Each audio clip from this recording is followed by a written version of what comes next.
I need you to stop whatever you're doing right now, because what I'm about to walk you through is not a story that started this week. It's not a story that ends this week. What happened Tuesday night, 90 minutes before bombs were supposed to fall on a country of 90 million people, is the kind of moment historians fight over for decades, trying to figure out what actually went down. And most people watching the news right now, they're getting maybe 20% of it. So let's fix that. Picture the scene. It's Tuesday evening. American B-52 bombers, the heaviest long-range strike aircraft the United States operates, are already airborne. Their targets are confirmed. Iranian power plants, bridges, civilian infrastructure. The pilots have their orders. There is a clock running. And then, somewhere in that chain of command, a phone rings. Within hours, those bombers bank left. They turn around. They head home. No explosion, no cities on fire, no moment of no return. What just happened? And why does the answer to that question matter so much for what comes next? Because here's what most coverage is missing. This wasn't just a ceasefire. This was the world lurching back from a ledge that, had it gone the other way, we might still be falling off of right now. The global economy, energy markets, food supply chains, maritime trade, all of it was staring into something it has never actually seen before. And we need to understand exactly how we got there before we can understand what Tuesday night really means. Let me take you back to where this actually started. February 28th, 2026. The United States and Israel launch coordinated airstrikes on Iran. Operation Epic Fury. Targets include military infrastructure, nuclear sites, and senior Iranian leadership. This is not a warning shot. This is not a tactical strike designed to send a message. This is the opening of a war. Iran's response is immediate, and it is surgical in the most devastating way possible. They close the Strait of Hormuz. Now I want you to really sit with that for a second, because the number of people who hear Strait of Hormuz and fully understand what that means in real terms is smaller than it should be. So let me make it concrete. The strait is 21 miles wide at its narrowest point. That's it, 21 miles. And through that 21-mile choke point flows roughly 20 million barrels of oil every single day.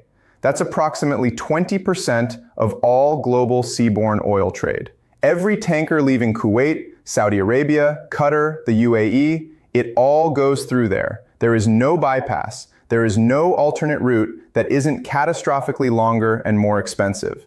The world built its energy architecture around that 21-mile passage, and Iran shut it. The International Energy Agency, the institution whose entire purpose is to monitor global energy supply, called it the largest supply disruption in the history of the global oil market. Larger than 1973, larger than 1979, larger than anything in the recorded history of modern energy systems. That's not commentary, that's not analysis, that's the IEA telling you this is unprecedented. Brent crude passed $100 a barrel for the first time in 4 years. Then it didn't stop. It hit $126. Bloomberg analysts were running models showing $200 a barrel was a real possibility if the closure extended through Q2. The Dallas Fed published research projecting that a single quarter of Hormuz closure would shave nearly 3 percentage points off global real GDP growth, annualized. UNCTAD warned of cascading impacts on food prices, fertilizer supply, aviation. Gulf states like Kuwait and Qatar began experiencing what economists were calling a grocery supply emergency, with 70% of their food imports disrupted by mid-March. And this is the part that doesn't get enough airtime, because most people think this was an oil crisis. It wasn't just an oil crisis. According to the World Economic Forum, the strait carries roughly a third of global seaborne methanol trade, close to half of all global sulfur exports, significant volumes of aluminum, helium, fertilizers, and the petroleum coke that feeds electric vehicle battery manufacturing. The Philippines implemented a 4-day working week to manage fuel costs. Airlines were rerouting flights around the Middle East, burning more fuel on longer paths. Maersk and Hapag-Lloyd had already suspended Middle East routes entirely. The Stimson Center described the Strait of Hormuz not as a tactical lever, but as, and this phrasing is important, a transmission belt between regional war and the global economy. That's the lens you need. Everything that happened Tuesday night is downstream of that reality. Now, the 48 hours before the ceasefire, because this is where it gets genuinely strange. In the days leading up to the deadline, President Trump was issuing escalating warnings via Truth Social. On Easter Sunday, April 5th, he posted, "And the tone here matters as much as the content." Tuesday will be Power Plant Day and Bridge Day, all wrapped up in one in Iran. There will be nothing like it. Open the strait, you crazy bastards, or you'll be living in hell. That's a sitting president, writing that, on social media, with bombers on standby. The escalation was real. The deadline was real. But inside the White House, there was a split. Netanyahu, Saudi Arabia, the UAE, and Senator Lindsey Graham were all pushing Trump to reject any deal that didn't include major upfront concessions from Iran. On the other side, VP J.D. Vance, Special Envoy Steve Witkoff, and Jared Kushner were advising Trump to take a deal if one was reachable. And then Pakistan stepped in. This is the detail that almost every outlet glosses over, and it's arguably the most consequential detail of the entire story. Pakistani Prime Minister Shehbaz Sharif and Army Chief Field Marshal Asim Munir personally reached out to President Trump. They proposed a framework, a 2-week ceasefire, during which Iran would reopen the Strait of Hormuz, and both sides would enter formal negotiations. Trump confirmed in his announcement that he agreed to suspend strikes based on conversations with Prime Minister Sharif and Field Marshal Munir, who asked him to hold off on the destructive force already in the air that night. Pakistan isn't the obvious mediator in a US-Iran standoff, but they had both the motivation and the access. Their economy had been hammered by the Hormuz closure. Pakistan relies heavily on Gulf oil imports. And critically, they had credibility with both parties in a way that few countries do right now. This was geopolitical improvisation. Messy, human, real. And it worked. Now let's get into exactly what was agreed, because this is where it gets fascinating and complicated in equal measure. On the US side, Trump announced a 2-week suspension of strikes on Iran. He described it as a double-sided ceasefire. He stated that the US had met and exceeded all military objectives, which is the kind of framing you use when you need a pause but can't politically afford to call it a pause. He acknowledged receiving a 10-point proposal from Iran and called it a workable basis on which to negotiate. He was careful, notably careful, not to say he was accepting the 10-point plan, just that it was a foundation. On the Iranian side, Foreign Minister Abbas Araghchi confirmed the deal on behalf of Iran's Supreme National Security Council. He confirmed that if attacks on Iran halted, Iranian armed forces would cease defensive operations. He also confirmed that safe passage through the Strait of Hormuz would be possible during the 2-week period.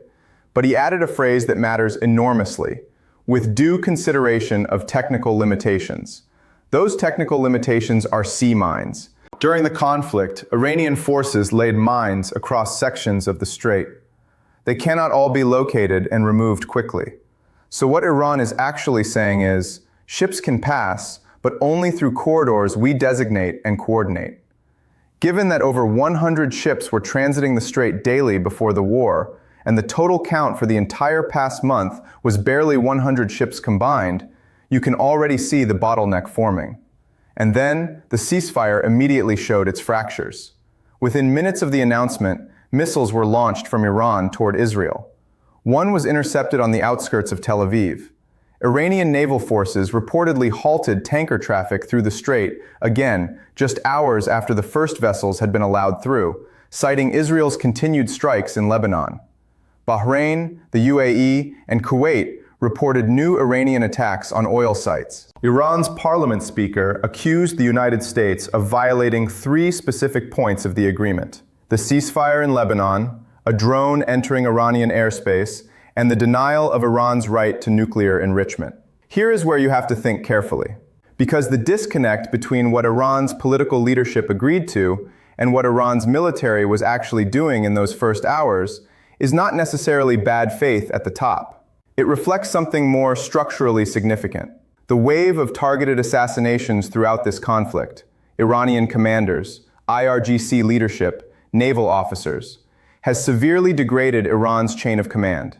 The Iranian military is, in a meaningful sense, operating in compartmentalized cells that aren't always receiving or processing orders from the top with speed or clarity. We saw this pattern during what analysts called the 12-day war last year. A ceasefire gets announced. Lower-level units with access to launch systems keep firing. It doesn't mean the deal is dead, it means the implementation will be contested and messy. This is exactly why Vice President Vance characterized the situation as a fragile truce. He told reporters the ceasefire won't hold if the strait remains closed, while simultaneously acknowledging he was already seeing signs of increased traffic. He said plainly, "If we don't see the strait reopening, the president is not going to abide by our terms." That's a very specific ultimatum tied to a very specific deliverable. Then there's Lebanon. And this is the most politically explosive piece of the entire puzzle. Israel and Iran have been fighting a separate but connected war. Israel has invaded southern Lebanon and has been conducting sustained airstrikes targeting Hezbollah, Iran's most powerful proxy. Pakistan's Prime Minister Sharif publicly stated the ceasefire covered Lebanon too. Iranian negotiators clearly understood Lebanon to be included. The White House stated clearly, Lebanon is not part of this agreement. Netanyahu confirmed Israel would comply with the ceasefire in Iran, but continue striking Lebanon. So you have the mediator saying one thing, one party believing one thing, and the other party's public position being something else entirely. European leaders from Germany, France, Italy, the UK, Denmark, Spain, the Netherlands, and Canada issued a joint statement calling on all sides to implement the ceasefire, including in Lebanon. The EU's Ursula von der Leyen called it a potential solution to what she warned could become a severe global energy crisis. That joint statement has no enforcement mechanism. It's a plea, not a guarantee. Now let's talk about the 10-point proposal, because this document is the actual key to understanding where the next 2 weeks go, and why they're going to be far more difficult than Tuesday night's relief suggests. Iran's proposal, as conveyed through state media, is ambitious in a way that tells you exactly what Iran wants to walk away from this with. Point 1. Guarantees Iran will not be attacked again. Point 2. A permanent end to the war. Not a pause, a permanent end. Point 3. An end to Israeli strikes in Lebanon. Point 4. Lifting of all U.S. sanctions on Iran. Point 5. An end to all regional fighting against Iranian allies. Point 6. In exchange, Iran opens the Strait of Hormuz. Point 7, and this is the one that's going to generate the most friction. Iran imposes a transit fee of $2 million per ship. Point 8, Oman shares in those fees. Point 9, Iran provides rules for safe passage. Point 10, the fees fund reconstruction, not reparations. That $2 million transit fee sounds almost modest when you're talking about very large crude carriers, but the precedent it sets is extraordinary. If Iran can charge a fee to traverse an international strait, what stops Denmark from charging fees through the Danish straits?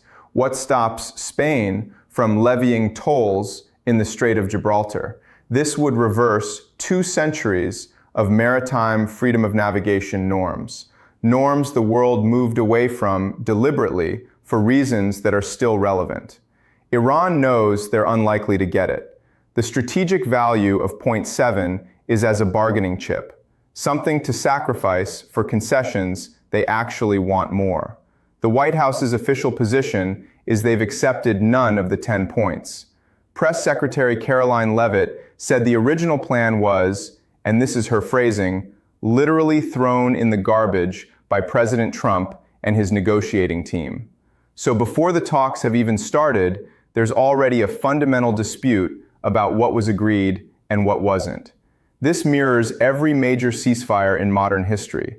Both sides frame the moment as their victory. Iran's state media is broadcasting internally that U.S. bombers turned around because Iran held firm. U.S. media is reporting that America's military campaign created the leverage for diplomatic success. Both narratives are politically necessary. Neither is fully accurate. Here's what we know about the table. Talks are expected to begin in Islamabad on Friday, April 10th. VP Vance is expected to lead the U.S. delegation. Iran's side will reportedly be led by Foreign Minister Arakchi and Parliament Speaker Mohammad Bagher Ghalibaf. And the 2 most contentious issues on that table are also the 2 where the distance between the parties is widest. First, nuclear enrichment. Trump hardened his position late Wednesday. No uranium enrichment, full stop. Iran's proposal reportedly includes acceptance of enrichment as a baseline, non-negotiable requirement. A professor at King's College London told Al Jazeera that this exact issue is what caused the previous round of negotiations to collapse in February. Iran views enrichment as a sovereign right. The US views continued enrichment as an existential proliferation risk. There is no obvious middle ground here. Second, sanctions. Iran wants all of them lifted. That's a non-starter in the current political environment without extraordinary concessions in return. The Trump administration has signaled potential openness to discussing tariff and sanctions relief, but only within a framework of verifiable Iranian compliance on nuclear and military limits. Iran will want those limits minimized. The US will want them maximized and verified. This negotiation could take months, not days. Let me tell you about the journalist release quickly, because it's getting less attention than it deserves. American journalist Shelley Kittleson had been kidnapped the week prior in Baghdad by an Iran-backed Iraqi Shia militia, reportedly Kataib Hezbollah, not Lebanese Hezbollah. She was released before the ceasefire announcement was made. According to Fox News, confirmed by the State Department, her release was the result of intensive behind-the-scenes work by the Iraqi government, operating separately from the main Iran-US negotiations. That tells us something important. Iraq doesn't want this war. They're absorbing collateral damage daily, and when they had the ability to move quietly and resolve one piece of this, they did. The Iraqi government is not simply a proxy battlefield. They can and will act as an independent diplomatic player when the stakes demand it. Now zoom out with me, because to understand why Iran is negotiating the way it's negotiating, you need context that goes further back than February. The Strait of Hormuz has been at the center of Iranian strategic thinking for decades. Iran's ability to threaten the strait has historically been both its greatest leverage point and its greatest vulnerability. It's leverage because it causes global pain almost immediately. It's a vulnerability because closing the strait also devastates Iran's own oil revenues. Every day the strait is closed is a day Iran is hemorrhaging income too. The pattern of escalation and de-escalation in that waterway goes back to the tanker war of the 1980s, when the US military had to escort oil tankers under Operation Earnest Will. What's different now is the scale of global interdependence and the sophistication of the tools, drones, precision strikes, mining and demining capability that are categorically beyond anything seen in that era. What makes this ceasefire structurally fragile is also what makes it genuinely significant. For the first time, Iran's Supreme National Security Council has formally acknowledged a ceasefire and confirmed willingness to negotiate on a US-originated framework. Iran's supreme leader has personally approved this deal. In the internal politics of the Iranian regime, explicit top-level endorsement matters, even if the military chain of command is fractured, even if lower-level units keep firing. The political legitimacy of this ceasefire at the highest level of Iranian authority is real. But let's talk about what reopening the strait actually looks like technically, because it's not as simple as lifting a barrier. Beyond the mines, there's the matter of insurance. Major shipping companies have been operating under war risk insurance provisions that make Hormuz transits commercially prohibitive.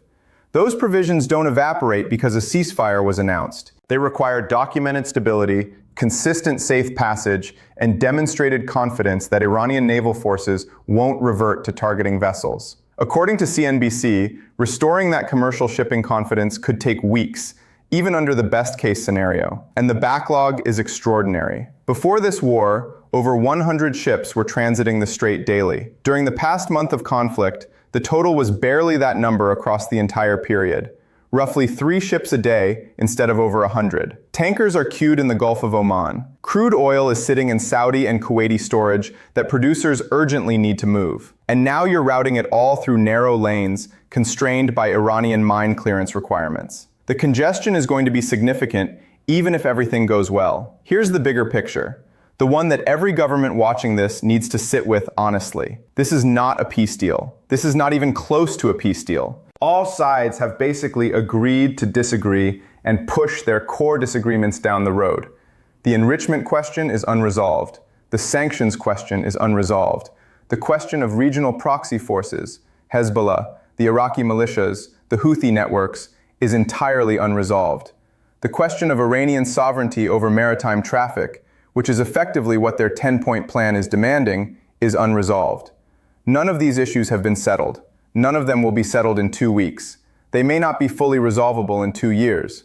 What this ceasefire is, and it's important to name it precisely, is a pause. A critically important pause.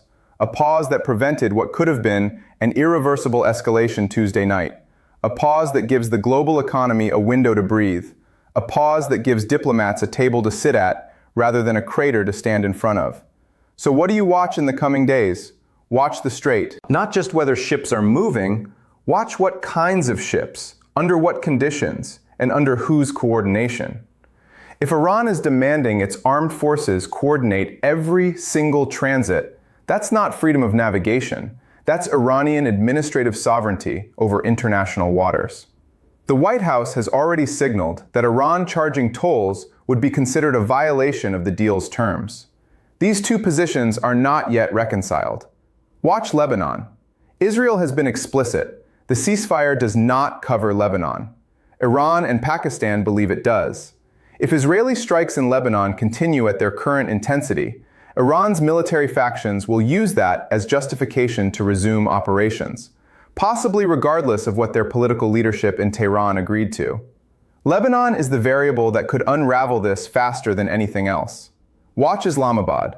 The talks beginning April 10th are the first real test of whether a genuine negotiating path exists. Vance leading the U.S. delegation is significant. It signals this is a priority at the executive branch's highest level. But the Iranian delegation's instructions, the gap between the 10-point and 15-point proposals, and the nuclear enrichment red line are all enormous obstacles that haven't moved an inch yet. Watch the markets. Oil below $100 is the market pricing in cautious optimism. If Hormuz traffic resumes meaningfully, prices fall further. If a new attack occurs, if Lebanon triggers a collapse of the framework, prices spike back toward $126 fast. The Dallas Fed's modeling is unambiguous on GDP consequences. The world economy cannot absorb an extended Q2 Hormuz closure without entering what analysts are already calling a potential stagflationary shock. Here is where we are. Tuesday night's ceasefire is real. The planes turned around,